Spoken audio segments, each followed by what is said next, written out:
ومن يضلله فلا هادي له أشهد أن لا إله إلا الله وحده لا شريك له وأشهد أن محمدا عبده ورسوله صلى الله عليه وسلم لا نبي ولا رسول بعده أما بعد فقال الله تعالى في القرآن الكريم أعوذ بالله من الشيطان الرجيم بسم الله الرحمن الرحيم فلما نسوا ما ذكروا به فتحنا عليهم أبواب كل شيء حتى إذا فرحوا بما أوتوا أخذناهم بغتة فإذا هم مبلسون صدق الله العظيم.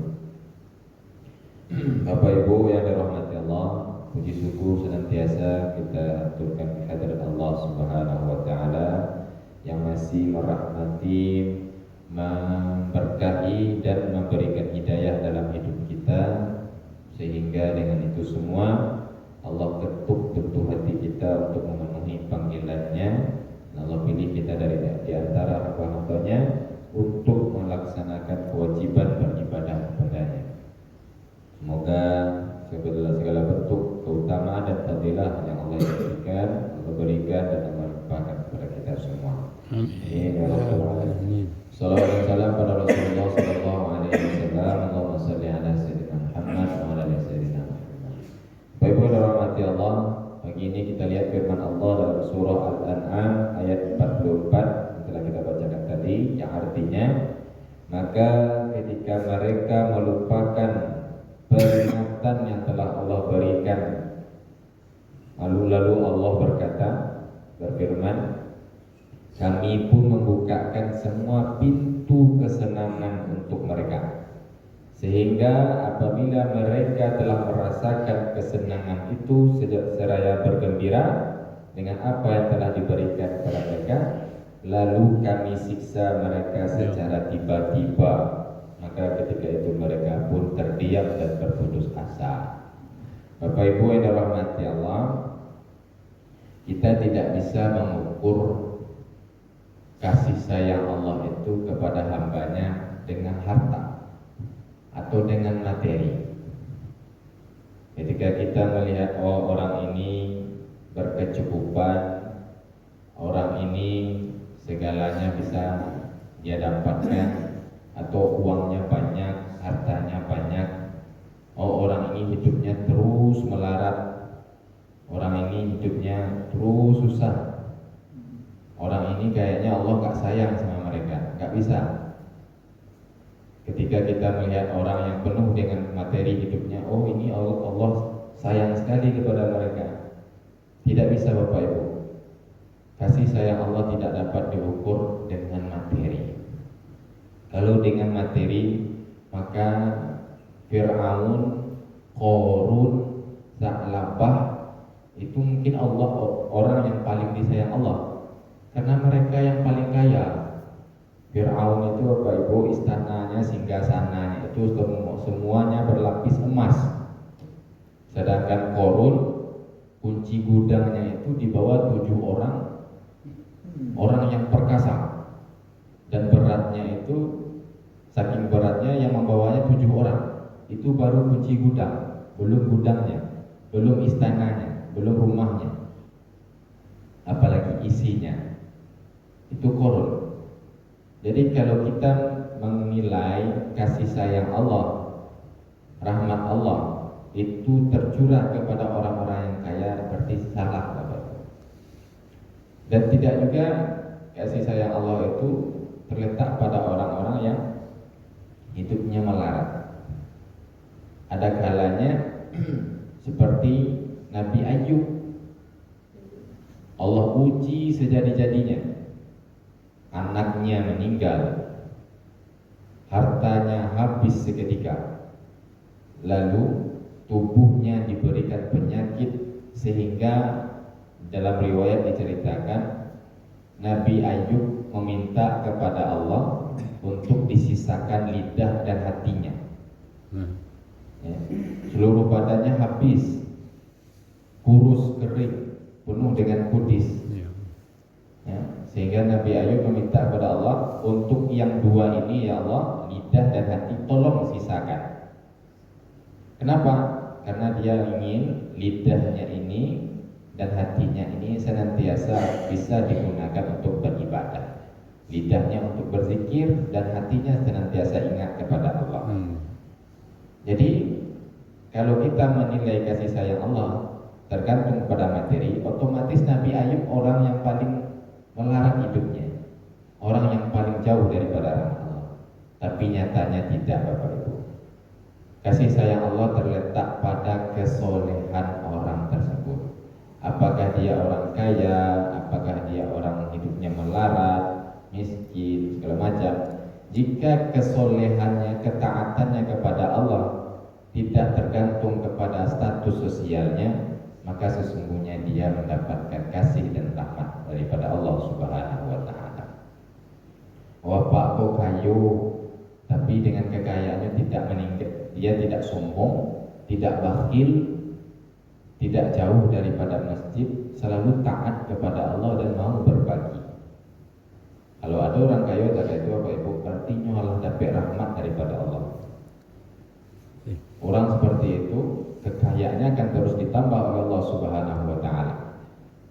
Tetapi dia kaya, kerjanya korupsi, sholat pun tidak, beribadah pun jarang, ke masjid pun 1 kali atau 2 kali setahun atau sekali seminggu. Tapi rezekinya mudah sekali. Ini orang dapat istidrat namanya Bapak Ibu. Apa itu istidrat? Istidrat itu dalam bahasa Arab dan tadah roja itu artinya berlambat-lambat atau pelan-pelan. Apa yang pelan-pelan? Pelan-pelan Allah ingin menghancurkannya. Allah jadikan tempat jatuhnya itu semakin tinggi. Walladzina kadzdzabu bi ayatina sanastadrijuhum, kata Allah. Orang-orang yang tidak mau atau mendustakan ayat kami sudah diberi kelebihan materi tapi tidak mau taat, kata Allah, kami jadikan tempat jatuhnya itu lebih tinggi. Seperti ayat yang kita baca tadi. Falamma nasu ma dzukiru bihi fatahna 'alaihim abwaaba kulli syai'. Kalau kesombongan, kalau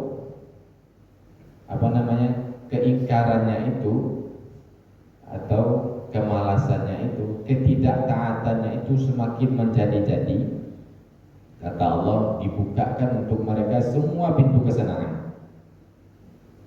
Orang kalau Allah malih, Allah tidak taat Bapak Ibu, Allah dia satunya harta tidak kurang, kebutuhan cukup, tapi masih bakhil, masih juga tidak taat, masih juga tidak sholat, kata Allah, fatahna alaihim abwaaba kulli syai'. Kami bukakan semua pintu kesenangan. Maka jalan hidup itu senang terus. Tapi apa kata Allah? Falamma hatta idza farihu bima utu.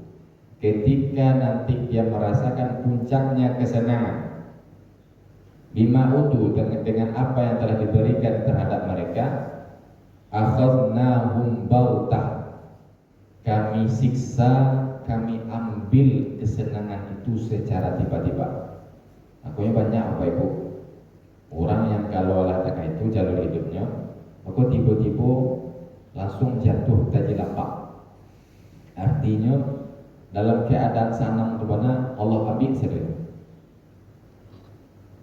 Ketika dia sudah merasakan kesenangan yang begitu banyak, tiba-tiba Allah ambil secara tiba-tiba. Seperti halnya orang-orang korupsi Bapak Ibu, pitinya lah banyak, hartanya lah banyak, tapi karena keserakahannya masih aja dia ambil piti orang. Akhirnya apa?